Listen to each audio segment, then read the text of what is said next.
Hello everybody, welcome back to the RostyMaths channel. Now as you can see from my last video, I did try a thing with the AI and I'm not too sure about it, so you're back to me.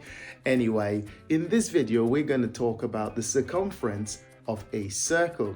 Now to find the circumference of a circle, you need one main bit of information, and that is the diameter, or it could be the radius, but let's just say it's the diameter. So the circumference is equal to pi times the diameter. Once you multiply those, that will then give you the circumference. But what if they give you the radius instead of the diameter?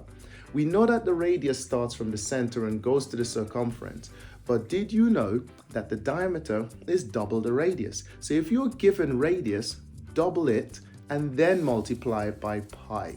Don't forget that pi is our constant, 3.14159. We normally use it as 3.14 and just go straight into our calculations with that. That is it for now, until I see you on the next video.